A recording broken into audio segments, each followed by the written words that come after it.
gaming beyond who just beat J-Team as well. If you're tuning into the PCS for the first time, BYG finished 6th. They had a rough split and was so inconsistent, but that performance against J-Team cleaned up the macro, feels like a brand new team in the BO5s.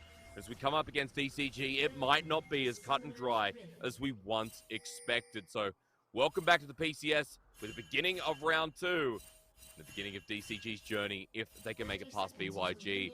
And we're talking a little bit before Nightstar, the composition short range here as well. Bottom lane feels very impactful in this game because, you know, we talked a lot about Draven before coming into show today, talking about it as a response to things like Zeri, into Kalista as well. Chris Carter's going to have a lot of attention. And this is a setup that DCG haven't necessarily played during the regular split, and that's really focus all their resources down into the bottom lane. A lot of times it's about Hana establishing a little bit of pressure and then allowing that bot lane duo to sort of coast into that mid game where Cruscata's team fight capabilities start to really shine, and that is for the most part the focus from DCG. But here they do need to make things happen a little bit earlier and get that first cash in for Cruscata. It's going to be a big deal. As talking a little bit about the Ashe support as well. Halo Blade's going to be taken here. In competitive play so far, it's really only been Halo Blades. As the 3-hit trade is so frustrating to burst. But so is versing a Draven. So bottom lane eyes there for the time being. And as you said, strange for DCG considering that Leaky is on a very supportive tank up at the top side. We talk so much about his laning stats coming into this Nightstar. But this is going to be a game which goes completely against the grain as he's going up against Lekai, who got the counter pick in the Aatrox. Yeah, and Lekai on this counter pick will also need to try and carve out some leads here. Perhaps they throw out or they bring Husha up top lane early. Husha, definitely one of those junglers who has paid attention to his solo lanes more often than not. They tend to leave this bot lane more so to their own devices, and it's about resetting wave states whenever he does visit these solo lanes to get them good back timings and constantly refresh their sustained resources. As Husha's going in for a pretty late invade. He already knows the red buff was going down. Just wants to take away the Raptor camp. Smite's still there for Hana. Just depends if he can get anything, and a little bit late. Takes the small Raptors at the very least, and Hana's bullied out. But topside camp to go to while Husha tries to control the terrain in the bottom lane. But Hana's not giving up yet, Nightstar. And I still like this setup here coming in from BYG. But Husha... Oh, handshake's great as well. There's the Vault Breaker. So smart from Hana. First blood over to the Vi, and Waka have to flash away from the Sovereign's domination. DCG, what a beautiful entrance to the series. And BYG, I like the setup there, right? We shoo out the Vi, and then we set ourselves up bot lane to make sure they can't continue to push their advantages. But DCG, they read it, and now they want more. And look, with the handshake there, the cleanse won't matter. Early cash in, no denied still. Chris Carter, though, still being able to pick up the goal. There's the Vault Breaker yet again onto Kino. DCG start with a 2-0 lead here. A big deal taking the AD out of the bottom lane. That is massive wins coming in for DCG, up 2-0. They've got big advantages for this Draven now. He gets to reset for free, refill his stock of sustain. And on the flip side, Wako Kino put on a double range matchup. This is one of those matchups that is extremely volatile, right? Once you fall behind, the ganks any visit from anyone, and DCG do like to send multiple members, it's going to be a tough sledding here for Kino on this range support of that. And it's kind of crazy as we look towards mid. Might have to hold the thought for the time being because Nessie is trying to bring Hana in, but the wave pushing up against the turret's going to take some time. And, you know, quickly talking about the bottom lane, that start, though, all down to Hana. I feel like we didn't get to talk about Hana because, you know, jungle of the split was looked at like, you know, Husha's a top tier. Who did you vote for, Nightstar? I'm blanking a little bit here. I had Husha, Gemini, and of course, Cornet. Yeah. Okay, well, Look, I'll be honest, you know, I feel like Hana deserves a bit of respect. I saw another blocker chain where international casters were throwing Hana's name into the mix. Had a really strong split start, and, you know, with that first blood, has been able to pick up a bit of grievous wounds early on. So, feels like that pathing does everything for the bottom lane that you were talking about. As they push the wave in, they might not have a big CS lead, but it's still so much pressure down here that Husha might have to hover a bit more than he was intending. Yeah, and I think when it comes to Hana, the big thing is he's not very flashy, especially compared to the other three aforementioned junglers, right? True. Gemini is extremely good mechanically. Husha is extremely explosive in team fights. And then Konya is just such a big name. And the amount of early game impact he has is also not to be slouched upon as well. So because of the flashier aspects of the aforementioned junglers, it does feel like Hana does get left out. Well, we're going to see him in another play, though, Nightside. 3v3 in the bottom lane. They know Kino's in the brush. Relying on the Halo Blades here. The volley doesn't work out. They started off. They poked forward. The Vault Breaker held onto Kino walking into brush. But it's going to time out. Husha's still waiting around. They're still sus about this, but I mean, Hana just walks down to the edge. We're just waiting this. Kino's going to walk in right about now. Hello. All right, Husha now spotted out, though, and the Vault Breaker's going to stop the play, but they've got good chase up. Wind becomes lightning for a bit of poke, so the 3v3 just ends in a trifle. Good chunk of damage.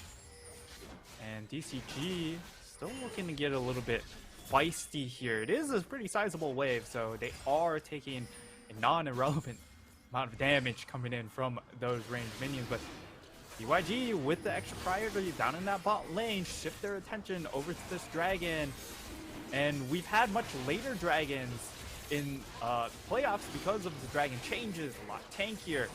But BYG looking to... Yeah, let's pause. Okay, Vault Breaker forces the flash. Can they, though? Hana. Hana flashes out, and yeah, that's going to be an easy smite. BYG turn for the play, but DCG far out. There's the heal. The flash becomes lightning. The handshake. Woody so far stepping up clutch, and BYG are out of range. Yeah, and love the disengage coming in from DCG as Minji finds the timing window, and they might try and force the issue even further, having the man advantage and also health bar advantages. There is a Demonic Ascension now available on Minji, though Nesty has his own, and a heal available to Chris Carter is sitting against the turret with low mana as Woody with a handshake yet again. Demonic Ascension for Ascension, but under turret. That'll be the problem. Minji gets slowed on down, but they're blown up in a matter of seconds. A double over to Husha and BYG with a gutsy play that works out in the end. And these are the bold sort of team fights that we expect to see out of BYG.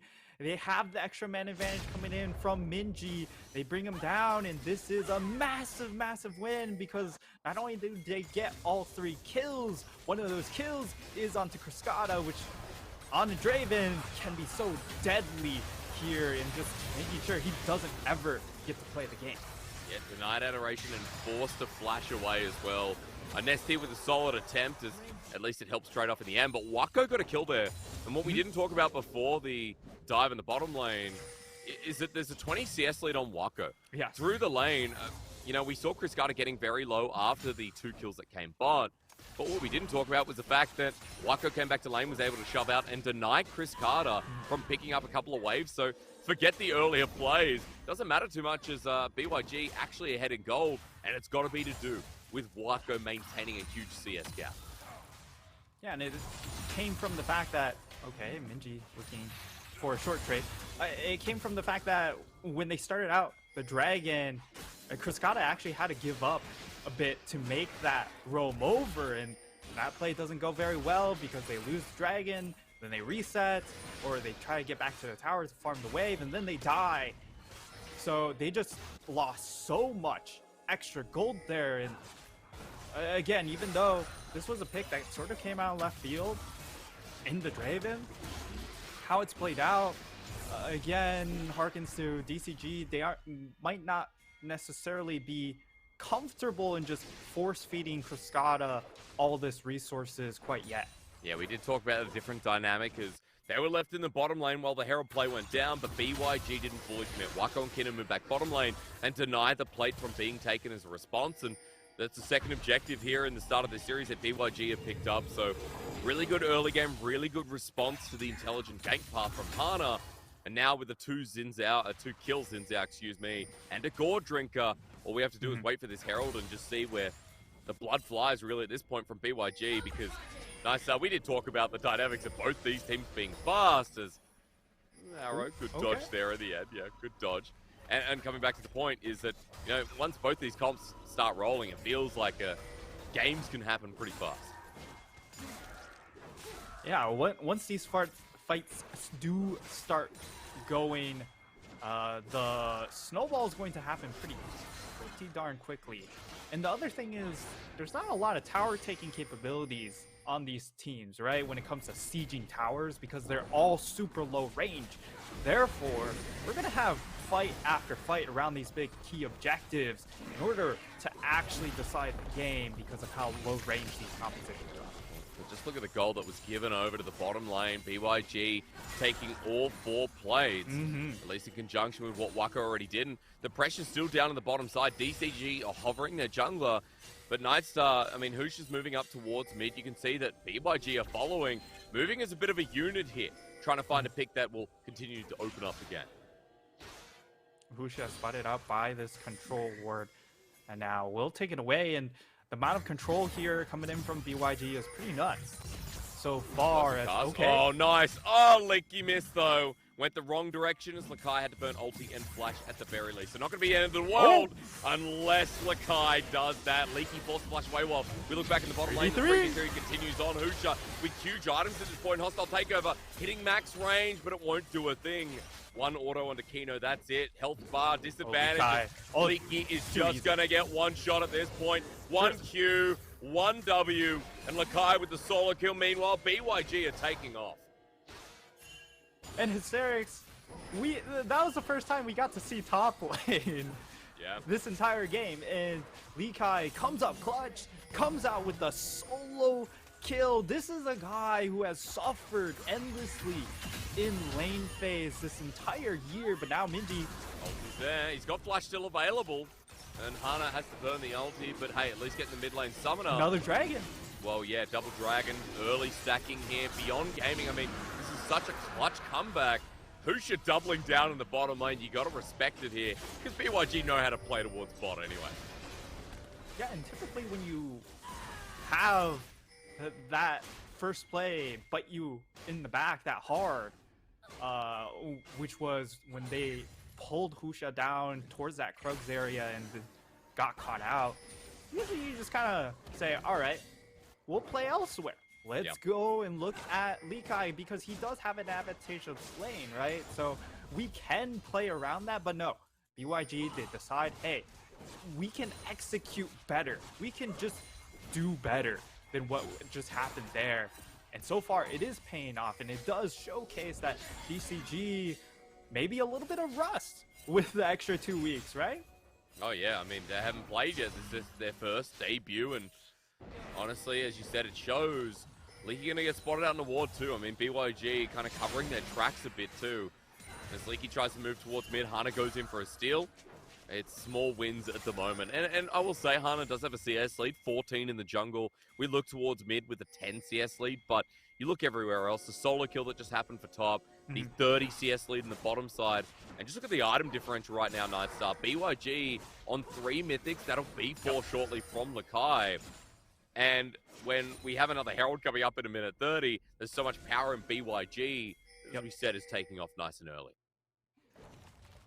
And this is massive advantages for them right now. You talk about the mythic advantage, but also the fact that they secured the first 2 dragons this early in the game in a meta where dragon takes are supposed to be harder. We're supposed to take a lot more time to get those objectives secured, but they secure the dragons 2 minutes before our playoff measuring stick, which has been 9 minutes. We took that first dragon at 7, and now we have the second one at 12, and now they want we're doing it again. We're doing it again, but this time he doesn't have flash, so you can see it with the assault and battery. They cease and desist, and Minji surviving for a long time, but Nesty ends up getting the kill. So gold back here for DCG. But you look at Beyond Gaming trying to hit an avenue in top in mid. We'll have to see if there comes a trade as Chris Carter walks on forward, but I'd be scared Waco's damage in return is still too much. Usha, he is trying to shoot Leaky off that tower and will be successful. So yeah, that trade in the mid lane. We do have the Essence Reaver completed by Cascada. However, we're still looking for that first cash-in to happen for him. He is rebuilding those stacks at 15 minutes into the game, but he still will be lagging even if he does find the cash-in later on. And Waco, with the tier 2 boots, is extremely powerful with that shield bow. So big advantages for BYG for this upcoming fight, and I feel like for DCG, you probably don't fight this Herald in that case. But they're feeling like they got a group anyway. I mean, pings are coming down. Relying on Leaky here as the tankiest member in the game. That's perfect. Never move. Kind of flashing forward, though. Bit of a mistake. Sephiroth gets him, but a beautiful ult from Woody as they're sent around.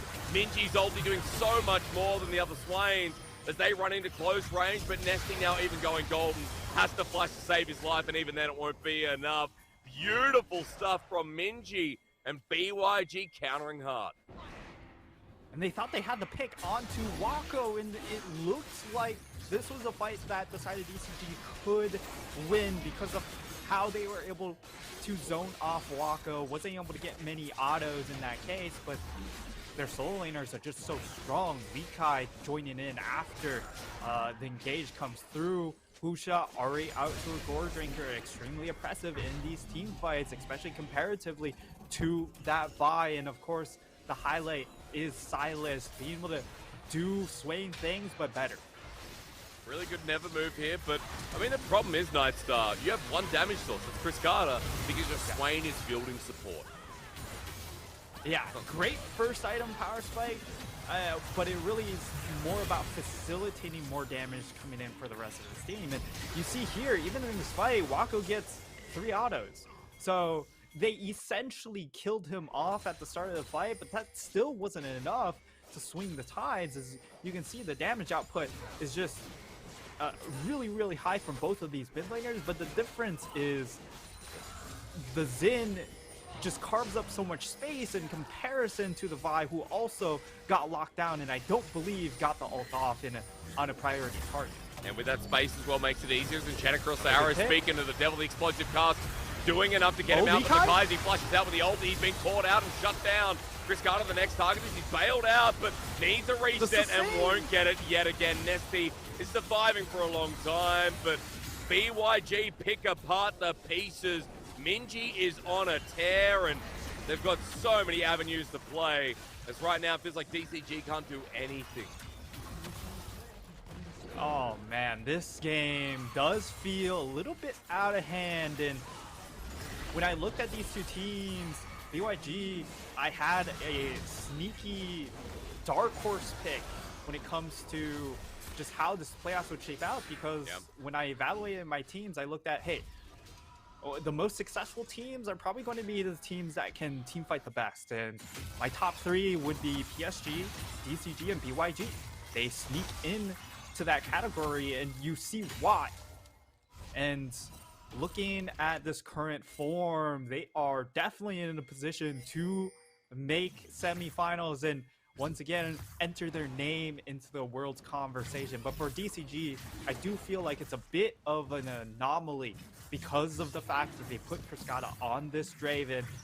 Most likely going into next game, if they do drop this game, they'll probably drop the Draven and go into a more team fight oriented AD character. Yeah, it's so crazy because like Chris Carter has been the late game insurance policy. I feel like early game we've talked a lot about Leaky's laning, we've talked a lot about Nesty's roaming and how he can impact the map. And you know, the Swain, we've got an Imperial Mandate which is pretty standard. I gotta correct myself.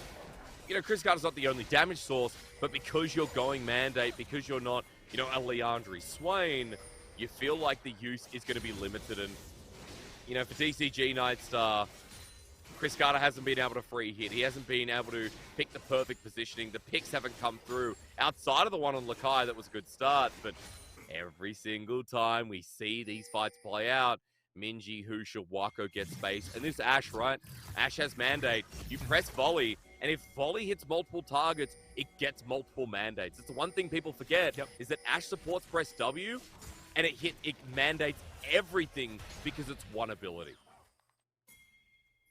Yeah, it's just so damn powerful, and it's also the fact that you get a bunch of move speed too, so it helps Wako out kite these fights. It allows Minji to stick on to people. Now they just spotted out. They thought they were hiding around the wall. Woody's dead, and as Minji goes gold, it could be a turn. It relies on Nesty though, as Minji gets out to the back, but he's chased up, and a good cash in from Chris Carter. BYG very deep here, as Lakai's about to run out of the World Ender too. A trade for support for mid, and especially a trade onto Chris Carter. That's how DCG get back in this game. It is that cash in, however, not a ton of stacks for Chris Carter, so I don't think it's 1K gold. Okay, yeah. So shut down onto Minji as well, remember? So we got 600 plus 400 in the end. Yeah.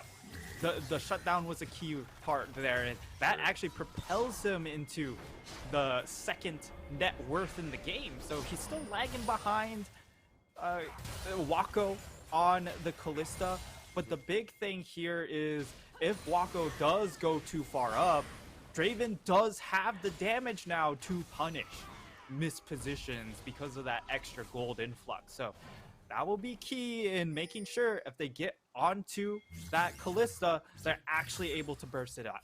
He was able to turn the Serrated Dirk into an Essence Reaver plus a pickaxe. So we are getting quite a big power surge, as to your point, from Chris Carter.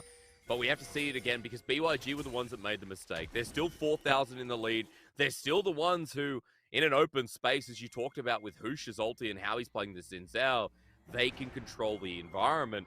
And BYG know that DCG have to come and face check, have to come and meet them at the Dragon in 2.5 minutes. And the other thing is, they don't have a great face-checking champion, right? You could put in the Nest, you can put in the Swain, but for the most part, it's going to be up to Hana, and Hana, he's not really one of... Okay, they caught him out. He's vault breaking into the wall, he missed the flash! Hana's missed everything, he's trying to turn it around, could be good, explosive card, sets it up, but Minji keeps taking his Swain ulti. With a hostile takeover to start it up, and Nesty carrying with a good pull in. He turns on to Keenan, but the Faith Call saves his life. While Minji still isn't dead. Lakai's pulled on in. Nesty is trying his hardest to carry, but Wako stays alive. Ends with the kill, and BYG punishing Hana, who seemed to punish himself in that play.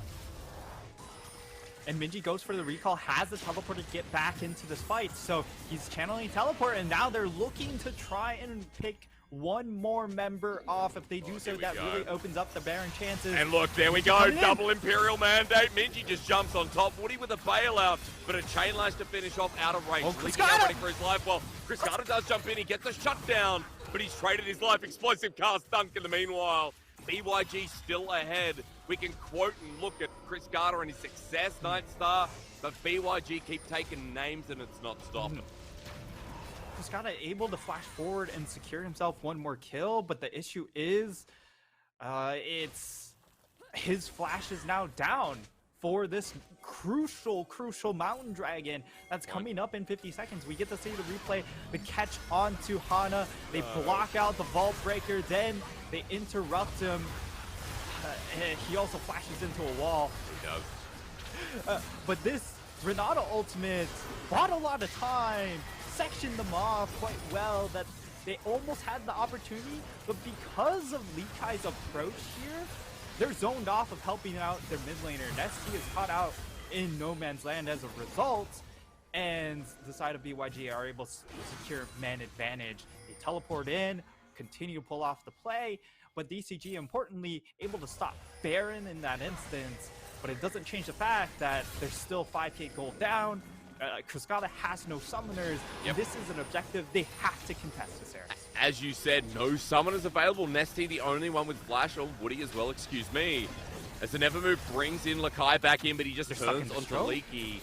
And as we also mentioned, for the choke, it's going to be great for BYG. They've got the Enchanted Crystal Arrow available.